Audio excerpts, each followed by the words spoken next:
Good morning friends. Previous લેક્ચરની અંદર આપણે વાત કરી હતી ચિકિત્સાના જે છે નિરુક્તિ વિશે અને એના પર્યાય વિશે આપણે વાત કરી હતી. આ લેક્ચરની અંદર આપણે વાત કરીશું ચિકિત્સાની ડેફિનેશન વિશે. તો ડેફિનેશન શું છે ચિકિત્સાની? તો કે રોગમ ભયમ જયતી, કે જે રોગનો જે ભય છે, જે ફિયર છે, જે રોગ થાય એટલે આપણને જે ફિયર લાગે એના ઉપર શું કરે? જય, એટલે કે જેને ક્યોર કરે અથવા એને સબસાઇડ કરે, એના ઉપર જે છે જય પામે, એને શું કહેવાય? ચિકિત્સા તરીકે ઓળખવામાં આવે છે. ડેફિનેશન ઓફ જે છે ભેષજની અંદર તમે ચિકિત્સાની અંદર આ પણ વસ્તુ લખી શકો, કોઈ વાંધો નહીં, લખી શકો છો.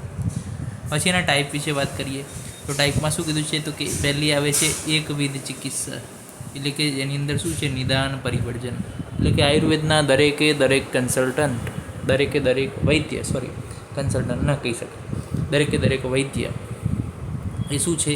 તો કે એક પ્રકારનું પહેલી એમની ચિકિત્સા હોય છે નિદાન પરિવર્તન હોય છે. કારણ કે બીજા કોઈ ડૉક્ટર કે બીજી કોઈ પેથી નિદાન શોધતી હોય કે નહીં મને ખ્યાલ નથી બરાબર, પરંતુ વૈદ્ય જે આયુર્વેદિક વૈદ્ય છે એ એક એવું પદ છે કે જેની અંદર નિદાન જ્યાં સુધી ન મળે ત્યાં સુધી ચિકિત્સાનો પ્રારંભ એ સફળતાની સીડીઓ સુધી લઈ જઈ શકતો નથી.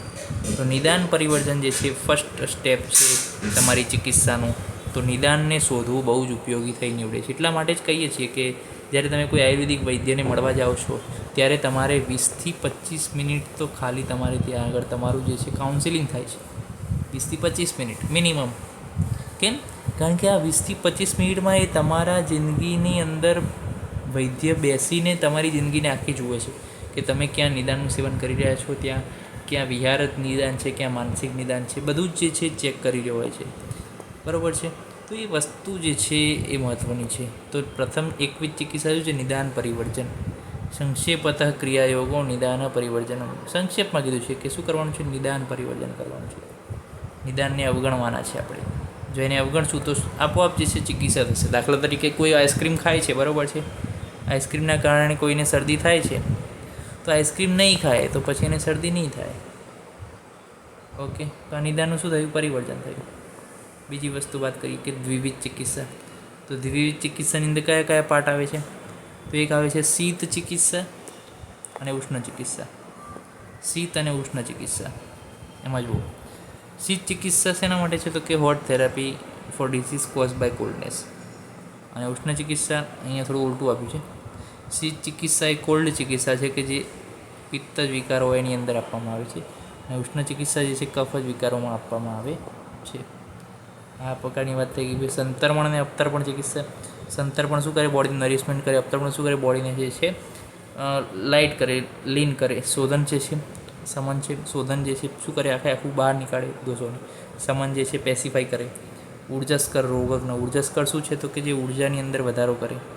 અને રોગજ્ઞ શું છે? એ રોગનો નાશ કરે. એટલે આ પ્રિવેન્ટિવ થઈ ગયા, ક્યોરેટિવ થઈ ગઈ. પછી ઉર્જસ્કર ટ્રીટમેન્ટના પણ ટાઈપ આપ્યા છે પાછા પરથી. જો ઉર્જસ્કરમાં પણ રસાયણ અને વાજીકરણ 2 પ્રકારના આપ્યા.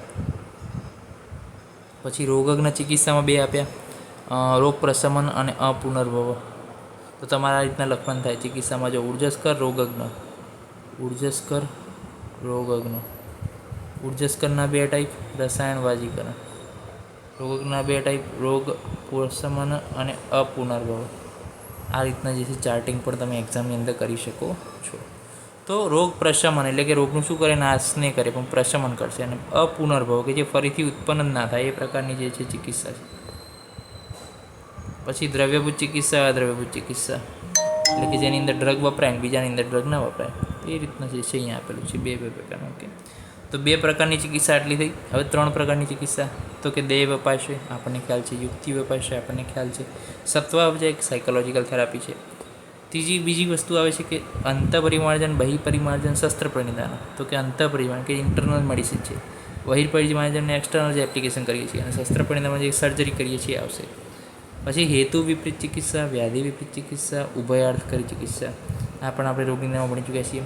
પછી દોષ પ્રત્યાનિક, વ્યાધિ પ્રત્યાનિક, ઉભય પ્રત્યાનિક. પછી આસુરી, માનુષી, દૈવી. આસુરી ચિકિત્સા એટલે શું? કે જેની અંદર હિંસા કરવામાં આવે છે. ઇન્સિઝન, એક્સિઝન જે આપણે કરીએ છીએ સર્જરી, એ આસુરીમાં આવશે. માનુષીમાં શું છે? હર્બલ એપ્રોચ છે, મેડિસિન એપ્રોચ છે. અને દૈવી ચિકિત્સાની અંદર શું છે? ભારતની બધી પ્રિપરેશન આવે છે એ જે છે આવે છે. સ્પિરિચ્યુઅલ અપ્રોચનો જે છે એની અંદર ઉપયોગ થાય છે. પછી ભૌમદ્રવ્ય, ઔદ્ભિદ દ્રવ્ય અને જંગમ દ્રવ્ય આ પણ એક ચિકિત્સા છે. પછી લંઘન, પાચન અને દોષ વિસેચન આ પણ છે. પછી અપકર્ષણ, પ્રકૃતિ વિઘાત, નિદાન પરિવર્તન આ કૃમિની ચિકિત્સા છે, યાદ રાખજો. કૃમિની ચિકિત્સામાં જ આ છે, બાકી ક્યાંય આ વસ્તુ નથી. અપકર્ષણ એટલે શું? તો કે એને જે છે અપકર્ષણ કરવાનું એટલે કે નીકાળવું બહારથી. ધારો કે આપણા સ્કિનની અંદર કોઈ કૃમિ હોય ઇનસાઇડ, તો એને ચીપિયાથી આપણે બહાર કાઢી લઈએ તો એને શું કહેવાય? અપકર્ષણ કહેવાય. પ્રકૃતિ વિઘાતનો મતલબ શું છે? ધારો કે કોઈ ગટમાં જે છે બેક્ટેરિયા હોય, બરાબર, એ કૃમિથી એક પ્રકારના, તો હવે એને નથી ગમતું, એ નહીં સર્વાઈવ કરી શકે એવું એન્વાયરમેન્ટ બનાવવા માટે એના જે સપોર્ટિવ એન્વાયરમેન્ટ છે એનાથી વિરુદ્ધ આપણે આહાર ગ્રહણ કરવો પડે, તો એને પ્રકૃતિ વિઘાત કહેવાય. અને નિદાન પરિવર્તન તો છે જ. ઓકે, તો પ્રકૃતિ વિઘાતનો મતલબ ખબર પડી ગઈ કે જે પ્રકૃતિની અંદર કૃમિ રહી શકે એનાથી વિરુદ્ધ આહાર આપણે કરીએ તો એ જે છે પ્રકૃતિ વિઘાત કહેવાય. પછી ચતુર્વિધ ચિકિત્સામાં સંશોધન, સંશમન, આહાર, આચાર આ 4 વસ્તુ આવે. પંચવિધમાં જે છે પંચકર્મ આવે. પછી ષડવિધમાં જે છે પેલા ષડ ઉપક્રમ આવે. ત્યારબાદ જે છે સપ્તવિધમાં જે છે સપ્ત જે આવે છે પાચન, દીપનમ પાચનમ, સુધાતૃષ્ણ, આતપ, મારુત સેવન, વ્યાયામ, આતપ, મારુ સેવન જે આવે છે. અષ્ટાંગ હૃદયનો શ્લોક તમે યાદ રાખી શકો છો આની અંદર. ઓકે, અષ્ટાંગ હૃદયમાં શ્લોક છે. પછી 8માં જે છે શલ્યના જે છે 8 કર્મ આવે છે. પછી 10મી ચિકિત્સામાં 5 પંચકર્મ અને જે છે 5ની અંદર બીજા આ જે છે સપ્તઉપક્રમની અંદર 5 જે છે સમાવેશ કર્યા છે. પછી અષ્ટાદશ ભેદમાં જે છે હેતુ વ્યાધિ, હેતુ વિપરીત, વ્યાધિ વિપરીત, હેતુ વ્યાધિ વિપરીત ગુણ્યા 3 એટલે 6 તરી 18 એટલે 18 જે પ્રકારની ચિકિત્સા આપેલી છે. આ શું છે? એક પ્રકારનું રિવિઝન બેઝ છે, કારણ કે આ બધું આપણે જે છે રોગ નિદાનની અંદર ભણી ચૂક્યા છીએ. ઓકે, કોઈ પણ વસ્તુ એવી નથી કે આપણને ખબર ના હોય. તો નેક્સ્ટ લેક્ચરમાં મળીશું કાય ચિકિત્સાની પરિભાષા સાથે. ત્યાં સુધી રજા આપશો. જય હિન્દ, જય ભારત, જય આયુર્વેદ, જય ધન્વંતરી. નમસ્કાર.